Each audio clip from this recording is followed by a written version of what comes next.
नमस्कार दोस्तों, मैं बिहार से रवि कुमार बोल रहा हूँ। दोस्तों, पुराना सिक्का बेचने के चक्कर में मेरे साथ 1 लाख रुपए की फ्रॉड हो गई। दोस्तों, मैं यूट्यूब पर वीडियो देख रहा था जिसमें पुराने सिक्के बेचने के बारे में, खरीदने के बारे में बताया जा रहा था। तो मुझे याद आया कि जो सिक्के इसमें बताए जा रहे हैं, ऐसे सिक्के मेरे पास ज़रूर हैं। मेरी दादी माँ संभाल के रखी है। वो सिक्के जो बताए जा रहे थे 1945 या 47 के लगभग के थे। बड़े बड़े सिक्के थे, 1945 के लगभग के थे शायद। तो वो सिक्के जो थे वो मेरे पास थे। तो उस कमेंट में हमने देखा, वीडियो कमेंट में, जिसमें खरीदने वाले का नंबर बताया जा रहा था। हमने उस पर फ़ोन किया तो उसमें मैंने पूछा कि ये कहाँ से बोल रहे हैं। तो बताया कि मैं बंगाल से बोल रहा हूँ। मैंने बोला कि मेरे पास पुराने सिक्के हैं। उसने बोला कि ठीक है, अगर आपके पास पुराने सिक्के हैं तो आप मेरे व्हाट्सएप पर उसका फ़ोटो भेजिए। दोस्तों, मैं उस सिक्के का फ़ोटो व्हाट्सएप पे भेजा।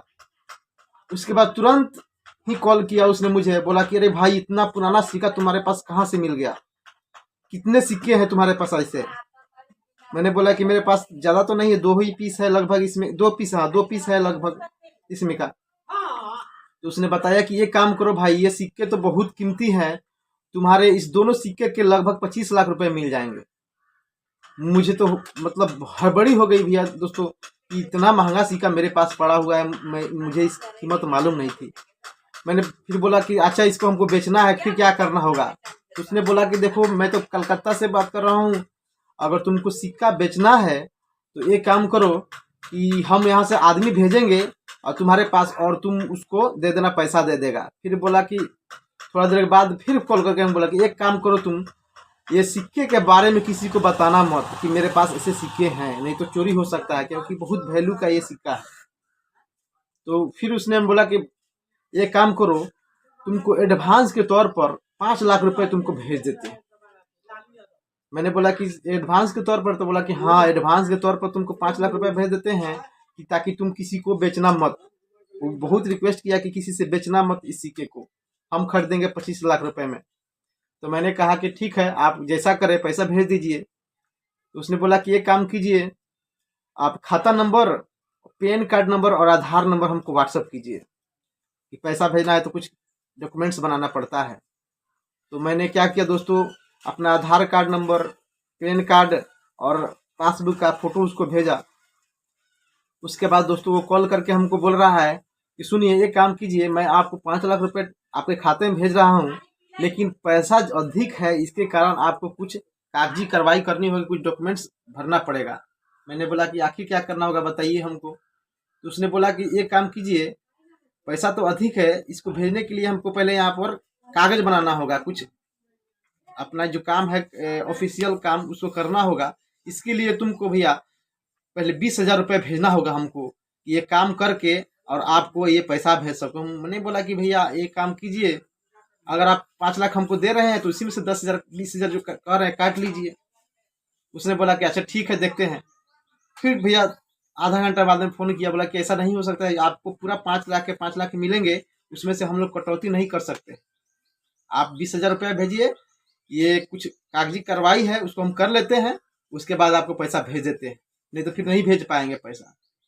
मैंने सोचा चलो ठीक है, कोई बात नहीं, 20,000 रुपये कौन बड़ी सी बात है, 5 लाख रुपए आ रहे हैं एडवांस के तौर पर। तो हमने सोचा कि चलो भेज देते हैं। मैंने उसको पैसा भेज दिया, अपने ही गूगल पे से पैसा भेज दिया उसको। दोस्तों, फिर 2 घंटा बाद हमने कॉल किया उसको, तो बोले कि क्या हुआ भैया, आप, हमने तो पैसा आपको भेज दिया, आपने हमको पैसा नहीं भेजा 5 लाख रुपए। फिर उसने बोला कि अच्छा, हम पता करके बताते हैं ऑफिस में क्या हुआ। दोस्तों, 1 घंटा बाद हमको फिर कॉल किया। उसने बोला कि ये काम करना होगा, सेल टैक्स फॉर्म भरना पड़ेगा। बोले कि सेल टैक्स फॉर्म भैया ये क्या होता है? उसने बोला कि आप सेल कर रहे हैं सिक्के, तो वो फॉर्म भरना पड़ेगा आपको, नहीं भरिएगा तो फिर आप सिक्के नहीं बेच सकते हैं, दिक्कत हो जाएगा।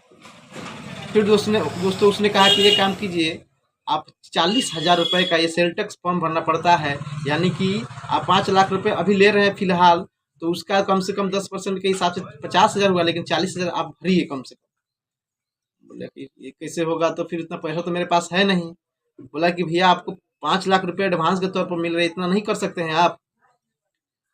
उनको समझ में नहीं आया। फिर हमने कहा कि आप उसको कहीं से व्यवस्था करके 40,000 रुपये और डाले उसके खाते में। दोस्तों मैं आपको उसका स्क्रीनशॉट बता रहा हूँ।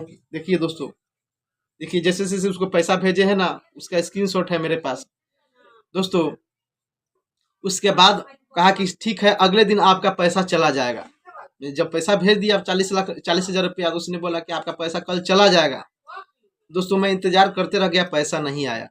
फिर मैंने कॉल किया 2-3 बजे के लगभग। उसने बोला कि एक काम और बाकी रह गया है दोस्त, कि ये काम कर लो, फाइनली आपको पैसा 5 लाख रुपए खाते में चला जाएगा। मैंने बोला कि अब क्या दिक्कत आ गई सर, आप बताइए हमको। बोला जीएसटी फॉर्म भरना पड़ता है, जीएसटी फॉर्म भरना पड़ता है, और उसके बाद आपको इनकम टैक्स फॉर्म भरना पड़ेगा। यानी कि आपको जीएसटी टैक्स जो लगता है वो, और आपके पास 5 लाख रुपए हम भेजेंगे तो उसका इनकम टैक्स भरना पड़ता है। नहीं तो सरकार आपसे पूछेगी कितना पैसा आपके पास कहाँ से आया, आप फंस जाइएगा। तो फिर मैंने बोला क्या करना पड़ेगा बताइए हमको। तो उसने बोला कि आपको 40,000 रुपये और भेजना होगा। नहीं भैया 40,000 रुपये अब हमारे पास नहीं है, कोई कहीं से नहीं है पैसा। बोला कि पैसा अब नहीं भेजिएगा तो ये भी पैसा आपका बर्बाद में चला जाएगा, कुछ होगा भी नहीं, जो पैसा भेजे वही बर्बाद हो जाएगा। फिर मैंने तो भाई बीच में ही पड़ गया कि क्या करें। एक बाइक था मेरे पास, उसको हमने 60,000 में बेचा और बाकी के पैसे उसको दे दिए। दोस्तों घर में किसी को हमने ये सब बात नहीं बताया कि आखिर मेरे साथ क्या हो रहा है क्या नहीं हो रहा है, हम किसी को नहीं बताएं। दोस्तों वो पैसा भेज दिए, उसके बाद से उसका फोन नंबर स्विच ऑफ आ रहा है। हमको समझ में नहीं आ रहा है हम क्या करें। ये ज्यादा दिन की घटना नहीं, तुरंत की घटना है दोस्तों। दोस्तों हम क्या कहें आपको, हमको 1 लाख रुपए का चूना लग गया ये पुराना सिक्का बेचने के चक्कर में। दोस्तों मैं आप लोगों से रिक्वेस्ट करता हूँ कि ऐसे पुराने सिक्के बेचने के चक्कर में मत पड़िए। चारों तरफ ठगबाज बैठे हैं, कहीं भी वीडियो देखिएगा तो आपको ठगबाज ही मिलेंगे। पुराने सिक्के खरीदने वाले उसमें नंबर देते रहते हैं कि मैं खरीदूंगा, और भोले भाले लोग आकर उसमें फंस जाते हैं। अगर काश लकी छेत्री जी का हम वीडियो पहले देखा होता तो हम आज इतना घाटा में नहीं रहता, लाख रुपया हमारे साथ फ्रॉड नहीं हुआ होता। दोस्तों रिक्वेस्ट है, आप ऐसे फ्रॉड से बचे और पुराने सिक्के बेचने के चक्कर में ना पड़े।